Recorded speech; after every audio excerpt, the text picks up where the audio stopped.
Օրհնյալ Տեր մեր Հիսուս Քրիստոս ամեն Հայր մեր որ հերկինս ես Սուրբ Եղեցի անուն քո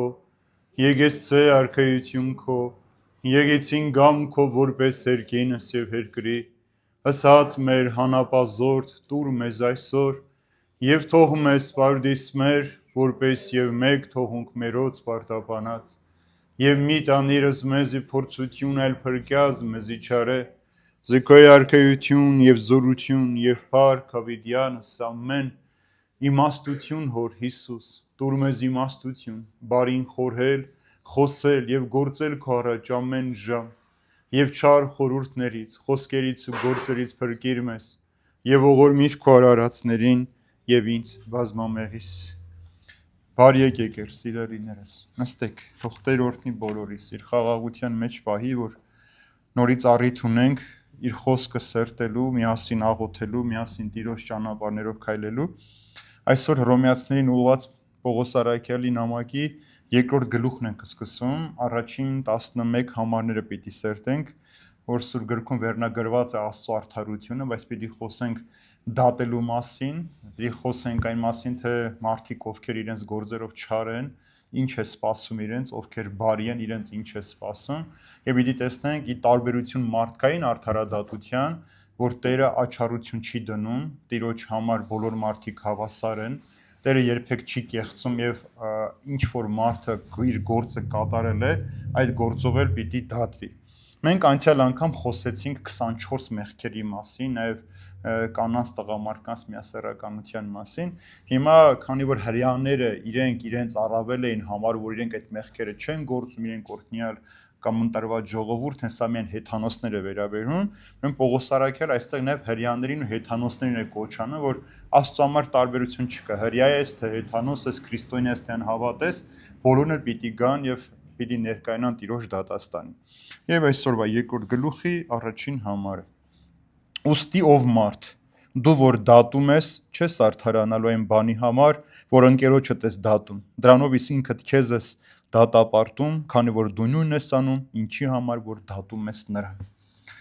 Տեսեք Պողոս Արաքյալի խոսքը հստակ է չէ այսինքն դատելու մասին է խոսում որ մարդ ով դատում է իր ընկերոջը այն մեղքերի համար որ ինքը նույնպես գործում հիմա տեսնենք թե ում է ուղված այս խոսքերը ուրեմն խոսքը այն մարդկանց է ուղված ովքեր որ մարդկանց մեջ մեղքեր են տեսնում, անդադար դատում են, խոսում են, բամբասում են, չարախոսում են, բայց իրենք այդ նույն մեղքերն անում են պարզապես գաղտնի։ Ոչ ոք չգիտի։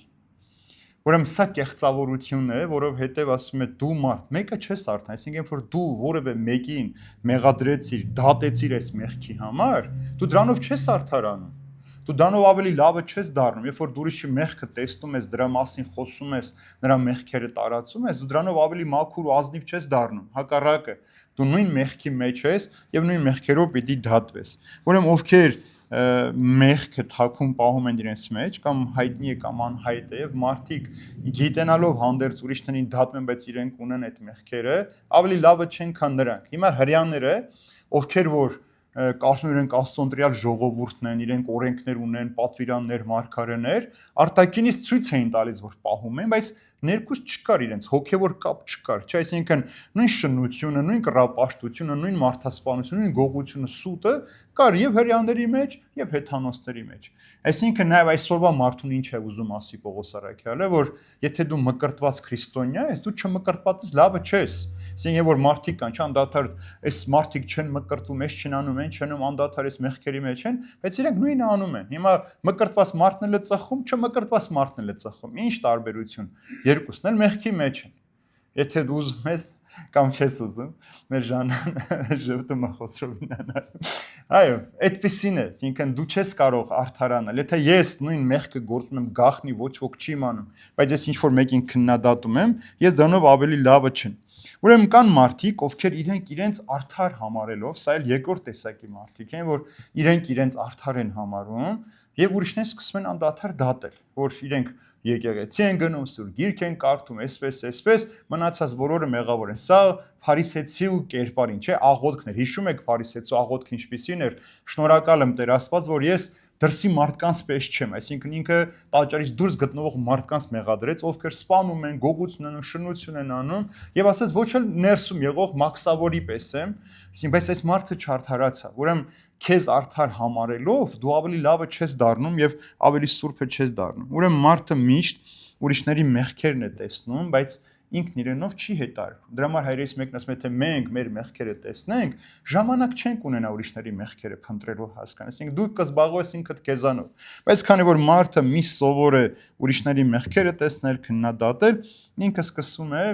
միշտ ուրիշների մեղքերով ապրել։ Եվ ինչ է ասում, մենք ինչպես ենք դատում մարդուն, մենք արտակնապես ենք, չէ՞ դատում։ Մի անգամից ինչ տեսնում ենք, մեր մտքով ինչ գալիս է, դա էլ ասում ենք, բայց ինչ է ասում Սողոմոնի իմաստուն, ասում է ամեն մարդ ինքն իր աչքին արդար է թվում,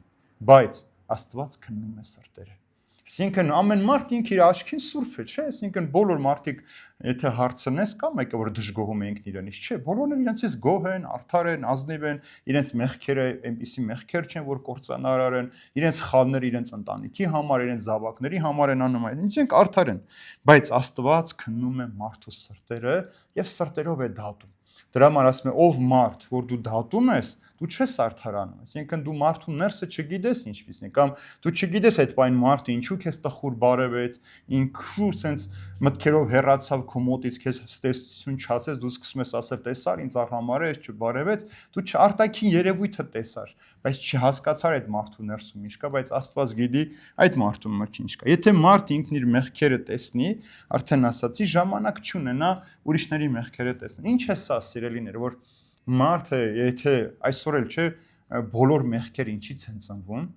պարապությունից, երբ որ մարդը պարապ է, աշխատանք չունի, ինքը օրվա մեջ զբաղմունք չունի, ինքը նստում է, մտածում, մեղքեր է հորինում։ Մի օր մեկը գնում է գողություն է մտածում, մեկը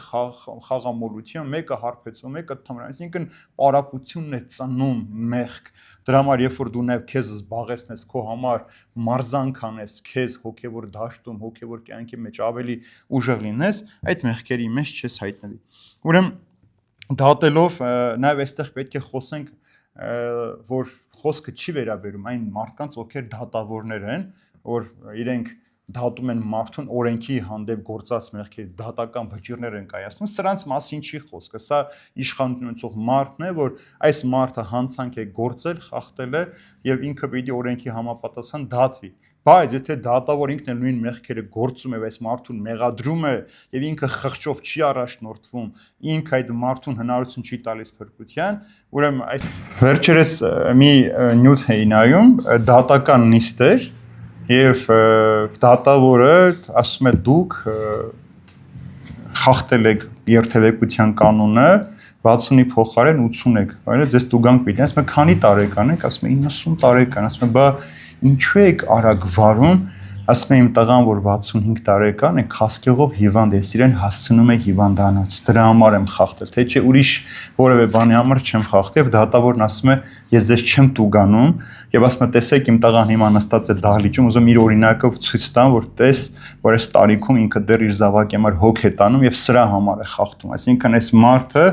իր խղճի դեմ չգնա, թե օրենքը այդպեսին էր, բայց մարդը հասկոց այս մարդը օրենքը չի խախտել դիտավորությամբ, այլ անհրաժեշտության պատճառով է եղել։ Ուրեմն թեպետ եւ առաքյալ այս խոսքը վերաբերում է բոլոր մարդկանց, արդեն ասացի, բայց բացառապես այստեղ խոսքն է հрьяաների մասին է, ովքեր որ Աբրահամի սերունդ համարվելով Աբրահամի հավատքով ընտրյալ ազգ ժողովուրդ դարձան եւ իրենց համարում են որ իրենք չեն դատվելու Այսպիսի մարդիկ նաև կան, չէ, որ երբ որ մեկի հայրը պաշտոնյա է, իշխանավոր է, որ մտածում իրենց ամեն ինչ կարելի է, իրենց պատասխանատվություն չեն կրել, եւ իրենք միշտ արդար պիտի լինեն, ուրեմն այստեղ նաև Պողոս առաքյալը խոսքում է իրենց, որ չկարծեք, որ դուք հрьяաներ եք, դուք պատասխանատվությունից զերծ եք, կարող եք հեթանոսների բոլոր մյուս ազգերին դատել ու դու անմեղ լինել եք, դուք անմեղ մնաք այդ ամեն ինչի մեջ։ Ուրեմն խոսքը նաև այստեղ է հрьяաներին ուղղված, որ Աստծո համար, ուրեմն ընտրյալ ժողովուրդներ ազգեր չկան, բոլորը հավասար են, հրավեր ունեն, ովքեր որ կուզեն հավատալ Քրիստոսին, Քրիստոսով ապրել, ուրեմն այդպես էլ պիտի լինի։ Ուրեմն տեսեք, այստեղ նաև խոսք առաքել, այսինքն ասում է ով դու հրեա, դու չկարծես, որ դու ավելին ես։ Նույնը նաև մեզ, յուրաքանչյուր մարդ, քրիստոնյայի հատկապես մասին, որ հանկարծ չհպարտանաս, որ դու քրիստոնյա ես։ Ես բոլոր մկրտվողներին հարցնում եմ, ասում եմ, ինչու ես ուզում մկրտվել, ասում եմ, դե որ քրիստոնյա դառնամ, մեղքեր չգործեմ, ասում եմ, երկրորդ հարցը։ Հիմա բոլոր մկրտվածները մեղքեր չեն գործում, ասում եմ, չէ, շատ գոհ, ասում եմ, ուրեմն նշանակում է դու էլ եթե մկրտվել ես նույն ձևով ապրում, այդ քրիստոնյանից չես տարբերվում։ Ուրեմն մենք մկրտվում ենք փրկվելու համար, մենք Քրիստոսին հավատում ենք փրկվելու համար, ոչ թե մեղքեր չգործելու համար։ Մեղքեր այսպես թե այնպես մեր կյանքում այդ ամենը պիտի գա։ Ուրեմն երբ որ մենք մարդիկս Տիրոջ օրենքներ, մարգարեություններ ունենք, հրեաները ունեին այս ամենը, սխալները գործում էին, հեթանոսները չունեին։ Դրա համար Աստված հեթանոս ժողովրդից նոր Իսրայելը ստեղծեց։ Այսինքն այն մարդիկ, ովքեր հավատացին Քրիստոսին եւ հավատում են Քրիստոսով փրկությանը, նրանք են դառնում Աստծո ժողովուրդ։ Բայց նորից թե հրեաներ, թե հեթանոսներ, թե քրիստոնյաներ, ովքեր որ կլինեն, բոլորը Աստծո առջև պատասխանատու են։ Ուրեմն այստեղ առաքելը բացատրում է, որ Աստծո ժողովուրդ լինելը միայն անունով չի, մեզ համար էլ որպես քրիստոնյաներ միայն մկրտված լինելը դեռ փրկություն չէ, դու չես կարող արդարանալ, տեսեք, ասում է, ով մարդ, որ դու դատում ես, դու չես արդարանալու։ Այսինքն, երբ որ դու որևէ մեկին ուզում ես որ փրկես, ոչ թե իր մեղքերը պիտի անդադար հիշեցնես իր սխալները, այլ օգնես, որ այդ մարդը այդ մեղքերը այլևս չգործի եւ ինքը կարողանա փրկության ճանապարհով հասնել հավիտենական կյանքին։ Երկրորդ համարի մեջ ասում է. «Քանզի գիտենք, որ Աստծո դատաստանը ճշմարտությամբ է գործում նրանց նկատմամբ, ովքեր այդպիսի բաներ են գործում»։ Ինչ է ասում ժողովող գրքի մեջ Սողոմոն իմաստունը, որտեղ Աստված պիտի բոլոր արարածներին դատաստան անի նրանց կատարած բոլոր թաքուն գործերի համար, լինեն դրանք չար թե բարի։ Սա Սողոմոն իմաստունի խոսքը։ Կորինթացիներ հայտնության գրքի մեջ Հովհաննես առաքյալն ասում է. «Ես պիտի կոտորեմ նրանց որդիներին եւ բոլոր եկեղեցիները պիտի իմանան, որ ես եմ, որ զննում եմ երիկամները ու սրտերը եւ հատուցելու եմ ձեզ յուրաքանչյուրից ըստ ձեր գործերի»։ Ուրեմն Աստված նաեւ ոչ միայն սրտը, այլև երիկամներն է զննելու, ստուգելու, ասում է յուրաքանչյուրն իր գործի համաձայն պիտի հատուցեն։ Ուրեմն Տերը դատաստանը տեսնում բոլորի հանդեպ, ովքեր այնպիսի բան են անում, որոնք ինչ են, տեսանելի են եւ անտեսանելի են, չէ՞, այսինքն չար թե բարի, թաքուն թե բացայտ ինչ որ գործես, դրա համար դու դատաստանի առջև պիտի կանգնես։ Ինքն նաև Տիրոջ դատաստանը, տեսեք, ասում է, ճշմարտությամբ է, ըստ մարդկանց գործերի համաձայն։ Ինչ ասել է ճշմարտություն, սիրելիներ։ Որն է սա։ Այս աշխարհում մարդիկ կարող են, չէ, երբեմն անմեղ մարդուն դատել։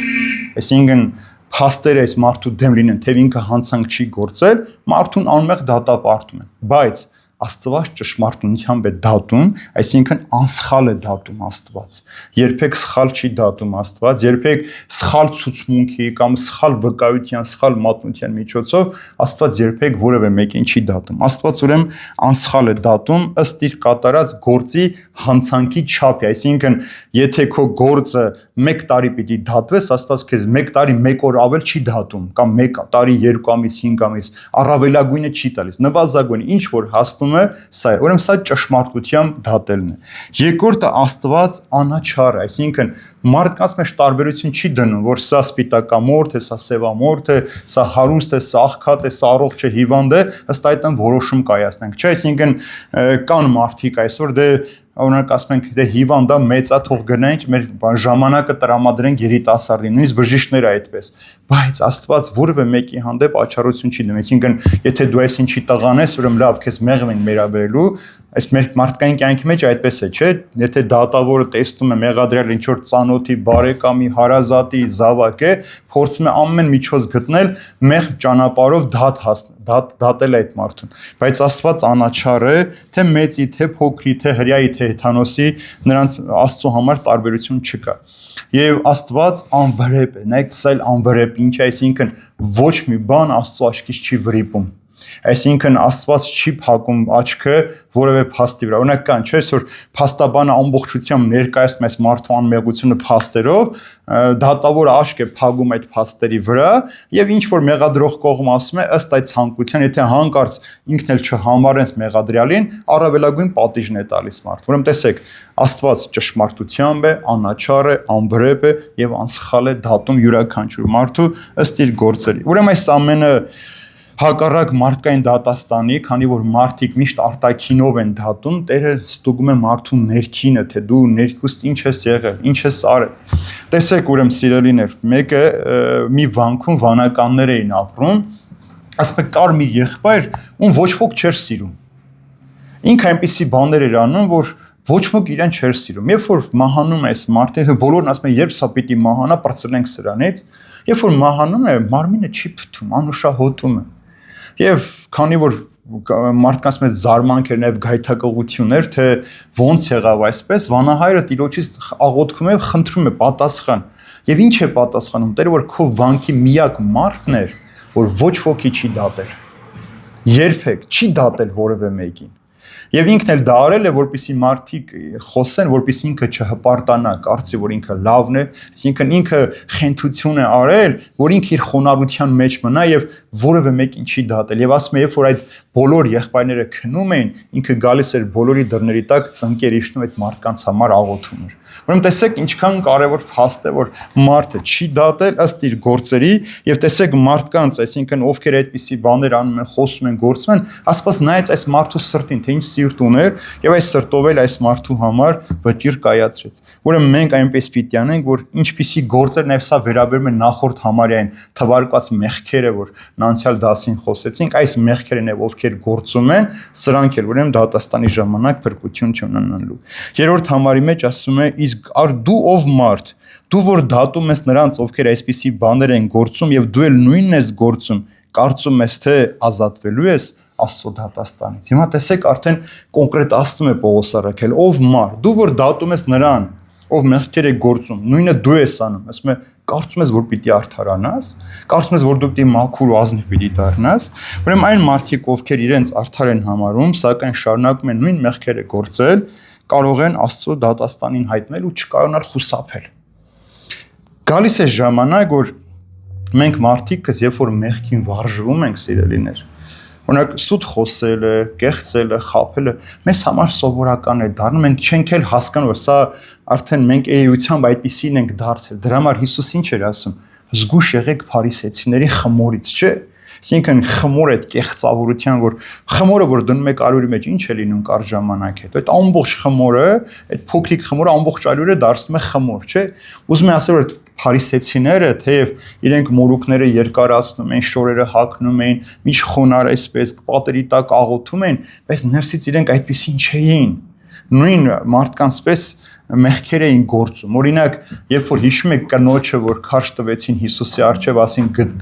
բռնել ենք օրնկության մեջ պիտի քարկոծենք, այդ կինը տարիներով այդ մեղքի մեջ էր եղել։ Բայց ի՞նչն էր այդ օրը պատճառ եղել։ Մի փարիսեցու մերժել էր։ Եվ սա օրենքի համաձայն սրան քարշ էր տվել սպանելու։ Այսինքն այս մարդը ցանկացել էր փարիսեցին այս կնոջը հետ շնանալ, երբ որ մերժել էր, քարշ էր տվել հրապարակ օրենքի համաձայն սպանելու համար։ Տեսեք կեղծավորության աստիճանը մարդու։ Դրա համար այդ բառը փարիսեցին դարձավ կեղծավորության խորհրդանշող բառ, որ մեկին որ չենք ուզում ասեն կեղծած, մենք դու փարիսեցի չես։ Այսինքն այս մեղքը, երբ որ դու նույնը գործում ես, ուրիշներին մեղադրում ես, դու չես արդարանալ, այսինքն դու ոչ մի օգուտ չունես այդ մարդուն մեղադրելուց։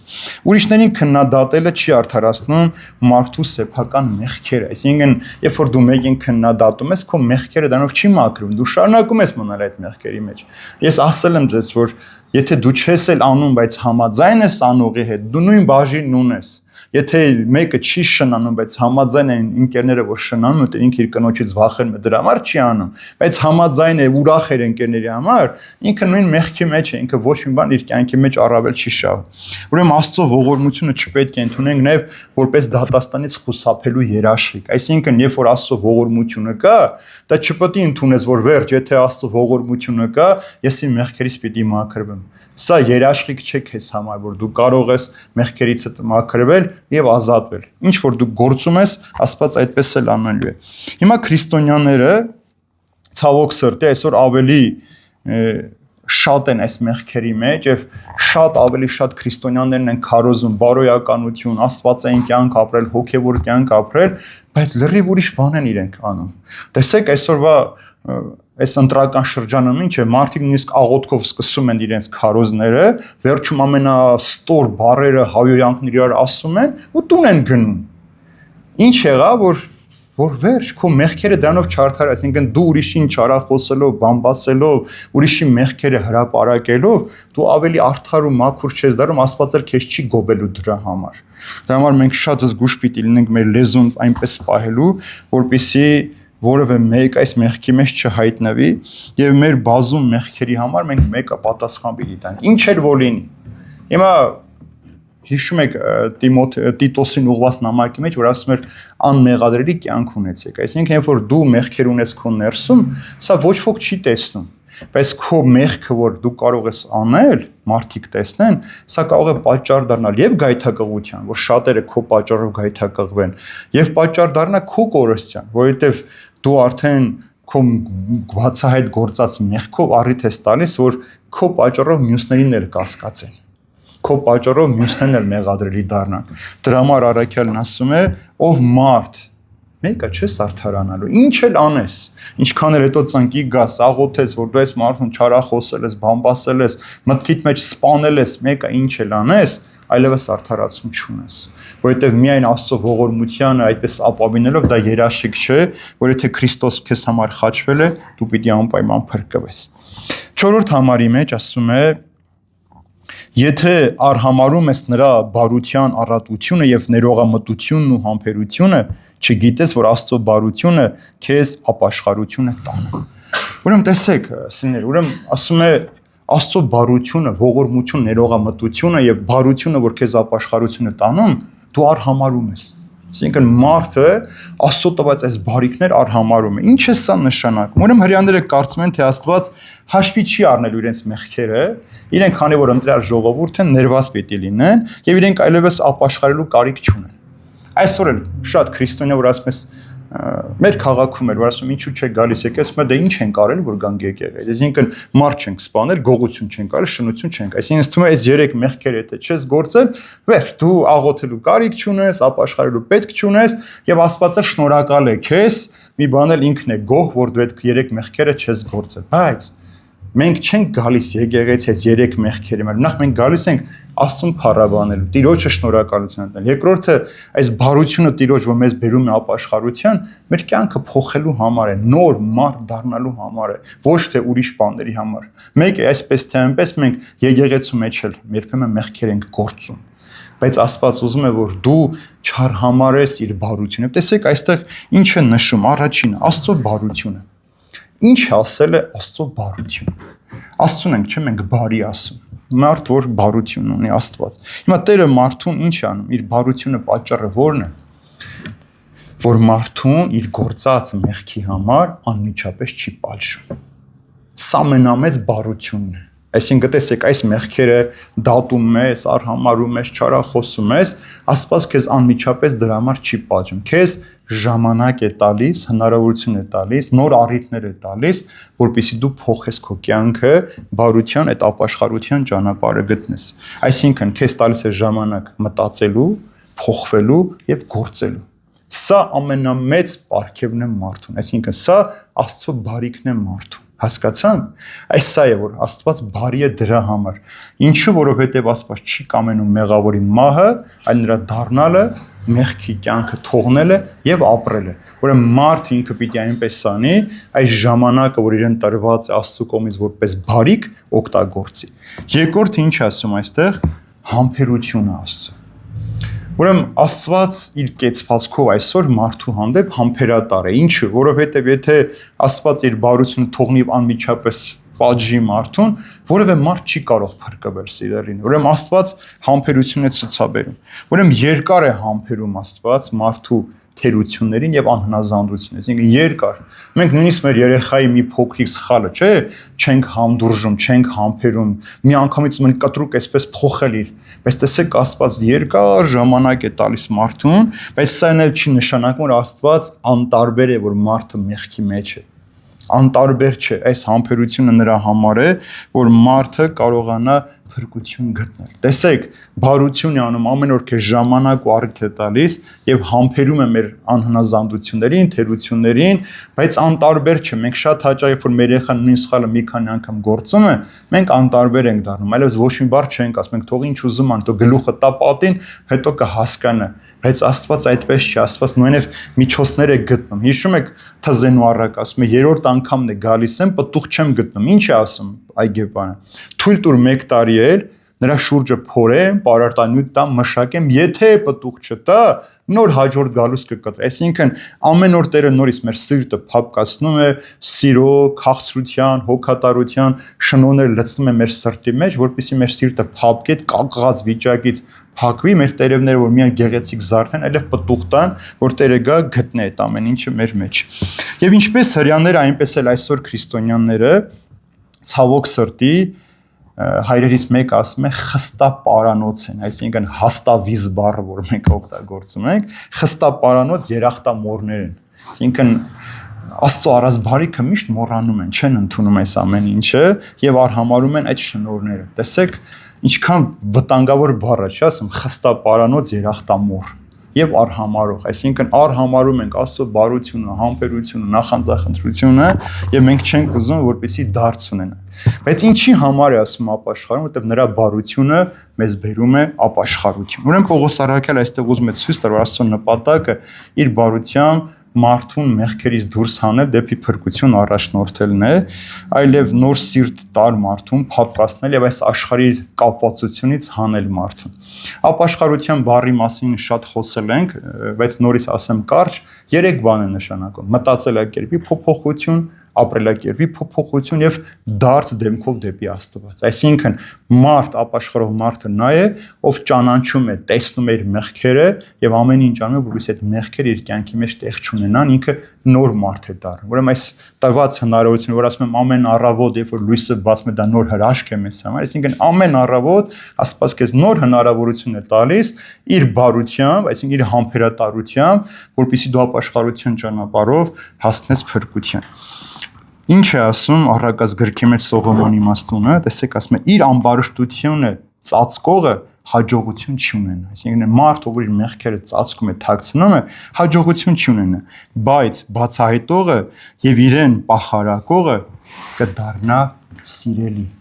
Այսինքն մարդ ով որ իր մեղքերը կճանաչի, կհասկանա, ինքը Աստծո համար կդառնա սիրելի։ Ուրեմն Աստծո նպատակ այդ սիրելիին գտնելն է։ Աստծո նպատակ այդ սիրելի սիրտը փոխելն է, որպեսզի նոր մարդ դառնա։ Ուրեմն տեսեք ինչքան սիրող է մեր հայրը, ինչքան սեր ունի Աստված մեղավոր մարդու հանդեպ, բայց սրա հետ մեկտեղ նաև Աստծո սերը կարող է նաև դատապարտող դառնալ։ Աստծո սերը կարող է պատժել, այսինքն իմ համբերությունը, սերը, որ ցույց եմ տալիս քեզ, երբ որ այդ սիրուց մարդը չի փոխվում, տեսեք, այդ սիրո մեջ Աստված ինչ անում, նախ չի կշտամբում մեզ, չի հանդիմանում, մեզ չի ծեծում, մեզ չի արհամարում, այսինքն այս ամբողջ այդ սիրո մեջ է մտնում, մենք այս ամենը թողնում ենք եւ գնում ենք աշխարհի սերն ենք փնտրում։ Եվ հաջորդ համարի մեջ արդեն ինչ է ասում Պողոս առաքյալը, եւ քո խստասրտության ու անզիղջ սրտով քո անձի դեմ բարկություն ես դիզում բարկության օրվա եւ Աստծո արդար դատաստանի հայտնության օրվա համար։ Տեսեք, ինչքան որ սիրող հայրը այսքան թվարկեց, որ համբերատար է, բարի է, ասում է, բայց քո խստասրտությամբ եւ չզղճացող սրտի պատճառով քեզ համար բարկության գանձ ես դիզում, որ Աստծո դատաստանը լինի ու դու չկարողանաս ապրել։ Մեր Աստվածը սիրող է, ողորմած է, ճշմարիտ է,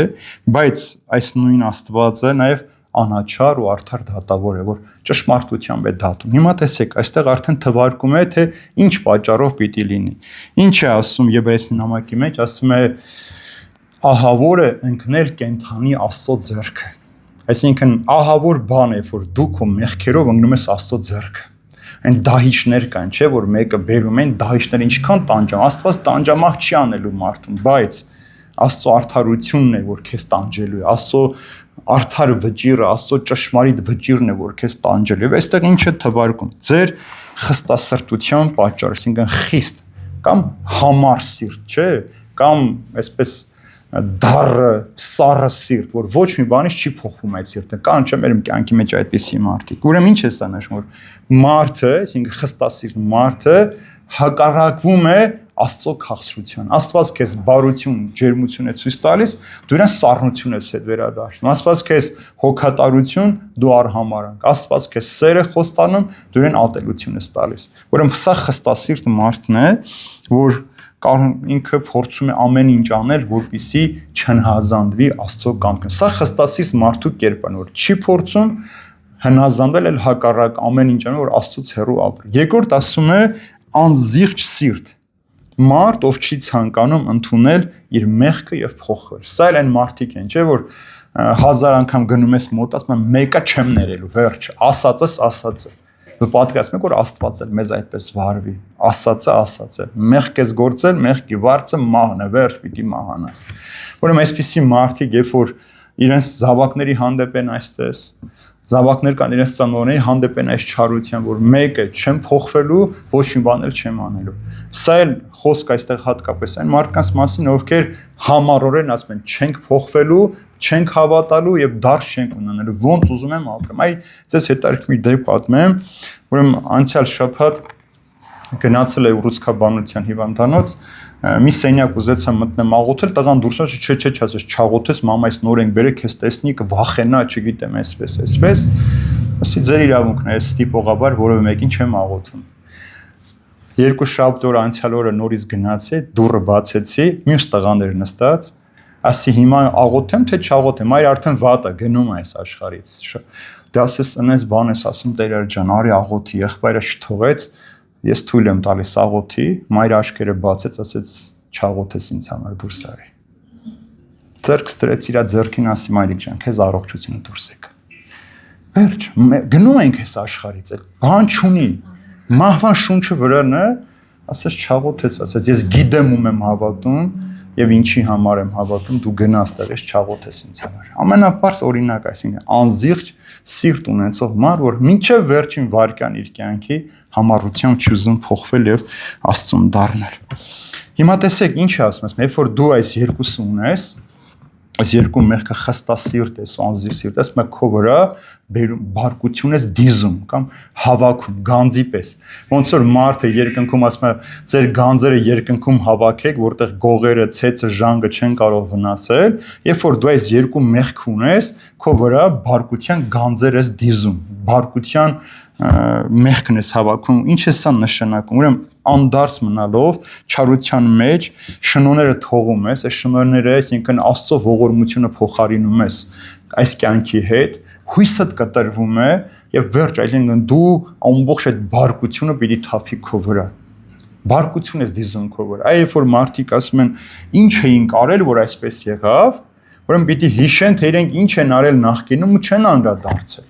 Հո մարդը մեկ օր մի սխալի համար այդպեսի պատիժ չի կրում։ Սա քո տարիների կուտակած մեղքերի հետևանքն է, որ Աստված համբերել, դու չես փոխվել, դարձ չես ունեցել, սիրտդ մնացել է նույն կարծրությամբ, խստասրտությամբ, այսինքն անզիղջ կյանքով ապրել ես, մի օր էլ մի փոքրիկ մեղքի պատճառով այդ ամբողջդ կյանքիդ կառուցածը քանդվում է կամ քո կյանքն է կործանվում, ուրեմն պետք է հիշես, որ այս նախկինում գործած մեղքերն են, որ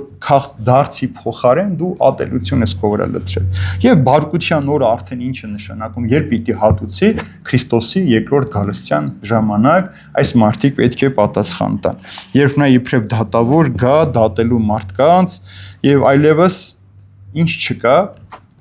ողորմության հույս չկա։ Չէ, այսինքն մեռնելուց հետո կամ երբ որ Տերը գա դատաստանի ժամանակ, այլ հույս չկա, որ Աստված պետք է ողորմություն անի։ Մեզ համար ամենամեծ ողորմությունը է, որ Քրիստոս ծնվեց, եկավ այս աշխարհ մեր մեջ ապրելու, այլ միայն աններելի պատուհաս պետք է գա մեր գլխին, եւ Հիսուս ինչ ասում է, երբ որ գա,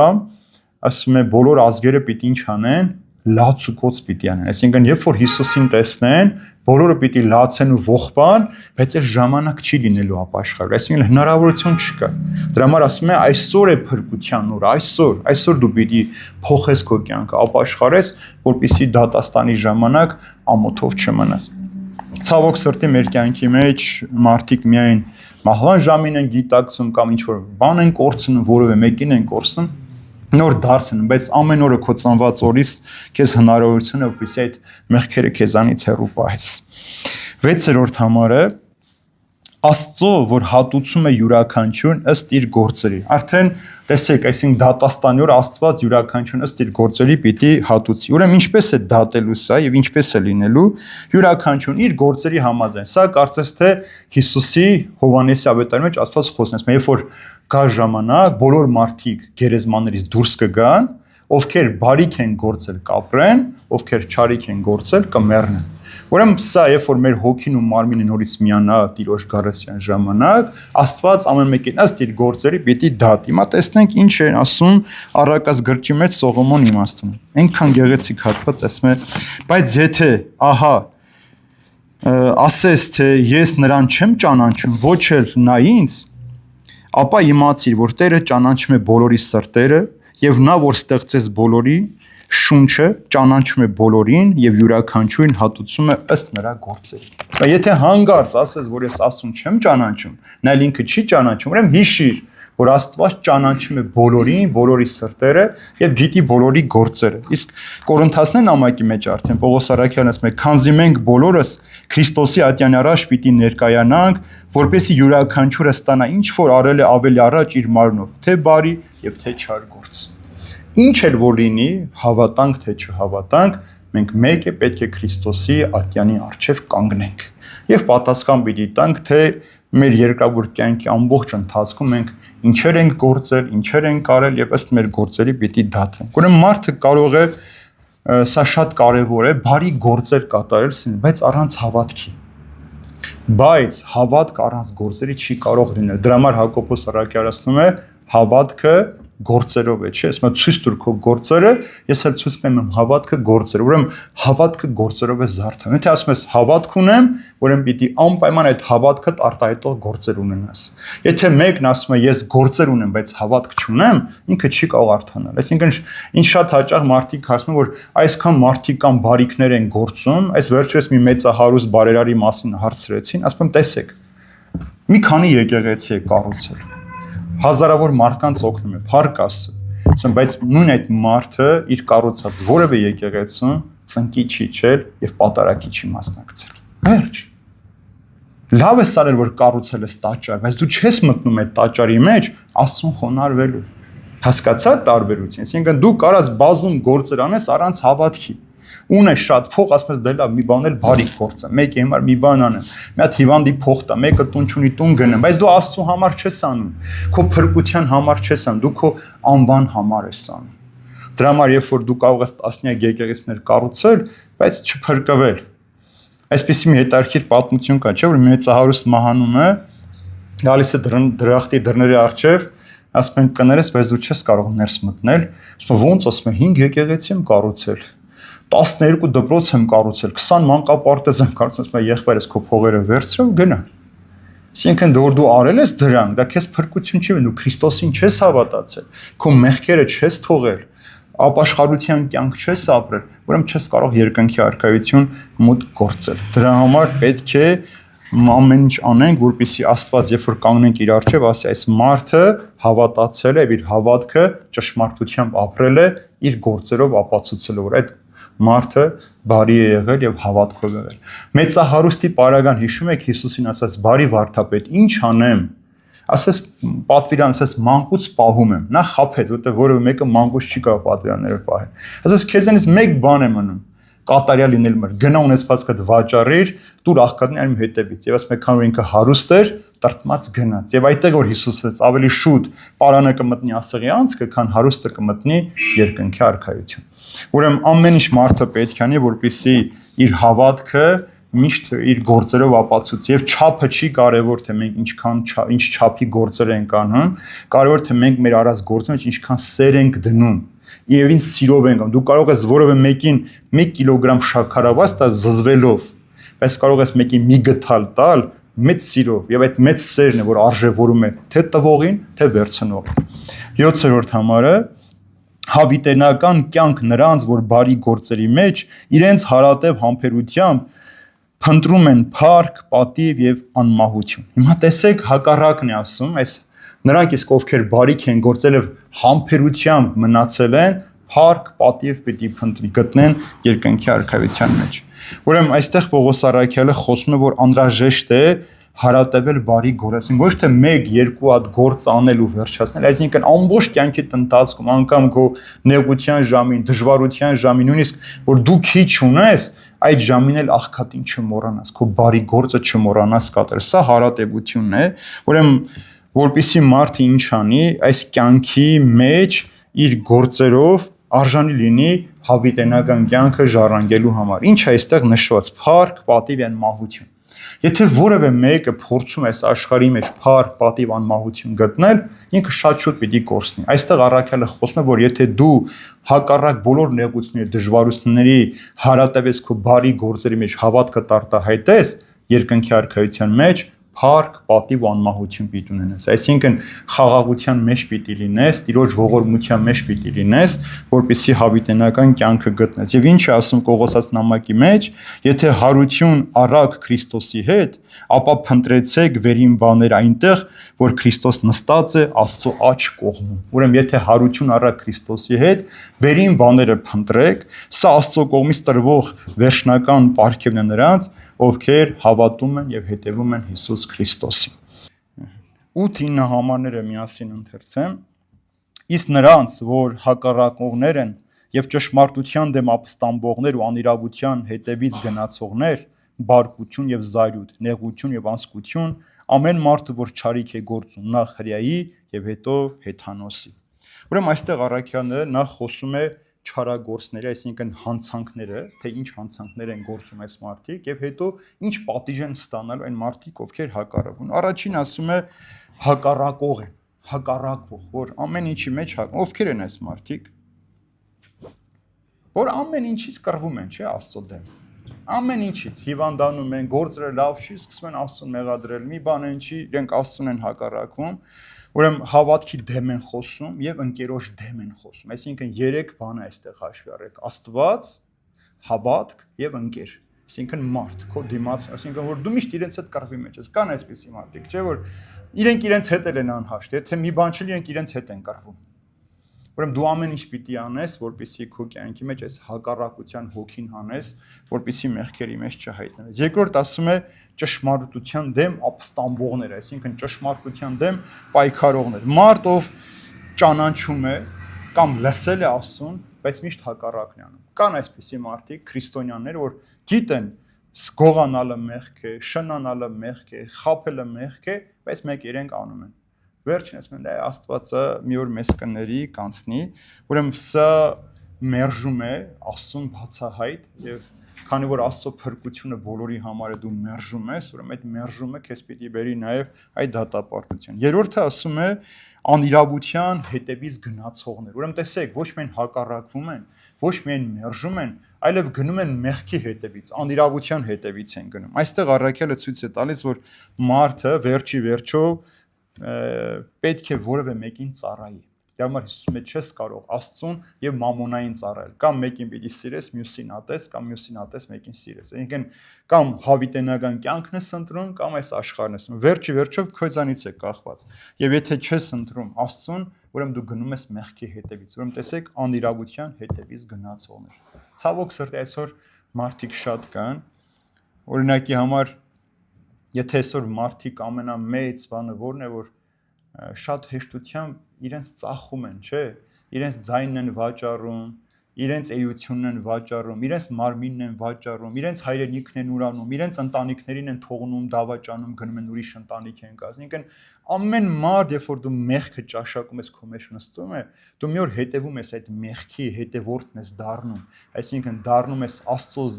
որդուց սատանայի ծառը։ Դրա համար ասում է անիրավության հետևից պիտի գնան։ Ուրեմն այդպիսիներին ինչ պատիժներ է սպասում։ Հիմա Պողոս առաքյալը այս 3 թեքը հիմա ասում է թե ինչ պատիժներ են սպասում, այսինքն բարկություն եւ զայրույթ։ Առաջինը սա է մարդուն այդ մեղքերի մեջ եղող մարդուն սպասում։ Սա Աստծո սուրբ եւ արդար արձագանքն է մեղավոր մարդու հանդեպ, ցույց է տալիս մեղքի տանջանքները սաստիկ, թե ինչ տանջանքներ պիտի կրի մարդը, երբ որ այս անիրավության հետևից է գնում,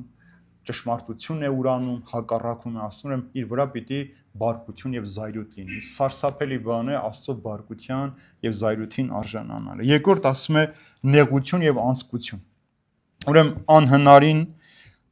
հայրերից մեկը ասում է անհնարին դառնություն, այսինքն որ չես պատկերացնում, այդ դառնություն է գալիս քո կյանքի մեջ եւ քո կյանքը ամբողջությամբ այսպես քանդվում է, որ դատաստանի ժամանակ մեղավորը պիտի կրի, նաեւ հետո դատաստանից հետո ինքը ինչ տառապանքներ պիտի զգա, այստեղ ասում է պիտի իր սրտում խղճի տագնապ ունենա, ցավեր ունենա, հուսահատություն, կատաղություն, որ նաեւ դատարանից հետո պիտի այս մեղավոր մարդուն տանջի։ Տեսեք, ցավ, կատաղություն, հուսահատություն, այսինքն այս մեղքեր, որ դու գործում ես, որ դու մնում ես միայնակ։ Այնքան չէ, որ մարդիկ որ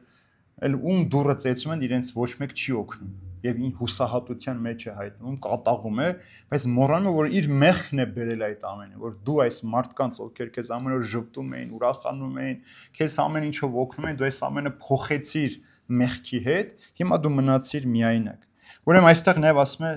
առաջին հрьяաներին եւ հեթանոսներին։ Ուրեմն հрьяաները, քանի որ ապերախտ գտնվեցին իրենց անհավատությամբ եւ այստեղ առաջին իրենց անունն է նշում, որ եթե դուք ընտրյալ ժողովուրդ եք, բայց դուք ապերախտ եք գտնվել, ուրացել եք աստվածպաշտություն, ինչպես ուրիշ տեղ ասում Պողոս առաքյալը, աստվածպաշտության կերպարանք ունեն, բայց այդ զորությունից շատ հեռու էին, ուրեմն այնպես էլ հեթանոսները, ովքեր բնության միջոցով Աստված ամեն իրենց հայտնել էր, բայց նորից ճշմարտությունը չճանաչեցին, ուրեմն երկուսն էլ այս դատաստանին պիտի հայտնվեն։ Եվ վերջին երկու համարը 10-11-ը իսկ փառք, պատիվ եւ խաղաղություն յուրաքանչյուրին, որ բարին է գործում, նախ հրեայի եւ ապա հեթանոսի, որտեւ Աստծո առաջ աչառություն չկա։ Ուրեմն տեսեք, ի տարբերություն մեղք գործողների, ովքեր մեղքեր էին գործում եւ կատարում են, այստեղ Աստված ասում է, որ աչառություն չի դնել եւ վարձ պիտի ստանան։ Փառք, պատիվ եւ խաղաղություն։ Նորից հավիտենական կյանքի մեջ եւ այստեղ ամենակարևորը խաղաղություն նշանակում է Տիրոջ ներկայության մեջ լինել։ Այն ինչ որ Աստված պատրաստել էր մարդու համար, նորից վերադարձնում է մարդուն։ Եթե դու բարիք ես գործում, տեսեք ինչ պատիվ է։ Երկնքի արքայություն, Աստծո ներկայություն եւ հավիտենական կյանք։ Երեք բան ունես։ Եթե որ դու մաքուր ու ազնիվ ես ապրում այս աշխարհի մեջ եւ ասում աչառություն չկա Աստծո համար։ Ով կլինես դու, կարևոր չի։ Եթե դու բարին գործել ես, ուրեմն դու Աստծո հետ ես եւ սուտ չես ապրում։ Փորձությունների առջև չես կանգնելու։ Եվ այս ամենը իմանալու հանդես նորից սիրելիներս, մենք մարդիկս միշտ հակված ենք մեղք գործելու, որովհետև ամեն անգամ ինչ որ մի բան որ ուզում ենք անել, միշտ երկընտրանքի առջև ենք, անենք թե չանենք։ Ու մտածում ես, եթե բարիքով անես, օգուտդ ինչ է, եթե չարիքով անես, օգուտդ ինչ է, օրինակի համար, ասենք, կաշառք պիտի վերցնի որևէ մեկ, ինքը մտածում է, չէ, եթե վերցնեմ ինչ կլինի, այսինքն եթե բացահայտվի կձերբակալեն, կդատապարտեն, բայց այս կողմի փաստեր ավելի ծանրակշիռ են, չէ, վերցրա տունդ կնորոգես, մեքենա կառնես, երեխեքիդ տեսես, այսինքն ավելի գրավիչ է դառնում եւ մարդը միշտ վերցնում է սա եւ պատիժ արդեն թողնում է։ Եվ մի ֆիլմի մեջ գալիս ասում է, երբ որ դու այս մեղքերն անես, վատ պիտի լինի, սա ոչ թե հրաժարվի այդ մեղքից, մարդը վարձում որ այս մեկին սպանեն, երբ որ ձերբակալն ասում է ես քեզ թերագնահատեցի, այսինքն հաշվի չառա որ պատիժ կարող է լինել, կորցնեն ամեն ինչ։ Հիմա մարդն էլ այդպես թերագնահատում է, որ Աստված կարող է իրեն չպատժել, որովհետև ցավոք սրտի այսօր նաև աշխարհում ինչ է քարոզում, որ մեկ է դու ինչ էլ անես, փրկվելու ես։ Այսինքն ինչ մեղքեր էլ գործես, Աստված ողորմած է, Աստված ներող է, քեզ պիտի փրկի։ Սա սխալ է, այդպիսի բան չկա։ Մենք տեսակ այս ամբողջ 11 համարի մեջ, որ անդադար խոսում է Աստծո արդար դատաստանի մասին։ Եթե բոլորը պիտի փրկվեն իրենց մեղքերով հանդերձ, ուրեմն նաև մենք Քրիստոսի խաչելությունն ենք զուր հան, այսինքն Հիսուս զուր տեղը խաչվեց մեզ համար։ Եթե պիտի բոլորը փրկվեն, ուրեմն Աստված սեր չունի, Աստծո սերը անտարբերություն է, այսինքն ինքը ուզում է մարդիկ մեղքեր գործեն, հետո գործեն։ Բողոքական քարոզչության մեջ, այսինքն իրենք քարոզում որ Քրիստոս երբ որ գա երկրորդ անգամ 1000 տարի պիտի թագավորի, հետո նոր դատաստան, եթե Հիսուս պիտի գա 1000 տարի թագավորի, եթե Հիսուս պիտի լինի թագավորը, ել ինչու է մարդկանց դատում։ Այսինքն եթե Հիսուսը 1000 տարի թագավորել, այսինքն մարդիկ պիտի սուրբ ապրեն, էլ ինչի են դատում։ Ուրեմն տեսեք տարբերությունը, որ մարդկանց, այսինքն այս նույնիսկ այս հոգևոր դաշտի մեջ խաբվեցիան ինչով քեզ բերում են մեղքի կյանքին են վարժեցնում, որ մեկ է ինչ էլ անես, մի հատ մեղայը կասենք ու կներեն։ Կամ միշտ հարցնում են, որ մարդը, որ իր ամբողջ կյանքում մեղքեր է գործել, հետո զղջացել է, հիմա ինքը փրկվելու է։ Ես էլ ասեմ, ինչ կով ասել, որ մեղքը ամբողջ կյանքում աղոթել է, պիտի փրկվի։ Որտեղ վերջին վարքյանին նույնիսկ կարող ես կորցնել քո փրկությունը։ Եվ հետո այնպես չի, որ մարդը գիտակցաբար մեղքեր է գործում, հետո զղջում է պիտի փրկվի, այո, խաչված ավազակը իր վերջին խոստովանությամբ փրկվեց, բայց ես չեմ հասնելու, չէ՞, իմ վերջին խոստովանությունը, չգիտեմ երբ պիտի իմ վերջին խոստովանություն անեմ, եթե այսօր չանեմ այդ ամեն ինչը։ Դրա համար Պողոս առաքյալը մեզ հիշեցնում է, որ ով մարդ, եթե դու դատում ես ուրիշներին ու մեղքերը գործում ես, դու էլ չես արդարանալու։ Ուրեմն ինչ է սա մեզ հուշում, սիրելիներ, որ մեր ամբողջ կյանքը, մեր ամեն օրը Աստծո կողմից տրված բարիք է ապաշխարելու փրկության հասնելու համար։ Այս ամենը մենք չպետք է սխալ օգտագործենք, որպեսզի դատաստանի ենթարկվենք։ Այսքան այսօր թող Տերը մեզ օրհնի խաղաղության մեջ պահի, որպեսզի մենք մեր լեզուները զսպել սովորենք։ Ես Գրիգոր Մագիստրոսի խոսքը ամենտեղ ամենուր ասում եմ, որ մեր լեզուն թեև ոսկոր չունի, ասում է, բայց շատերի ոսկորներն է կոտրում։ Ուրեմն այդ դատելով, բամբասելով, չարախոսելով դու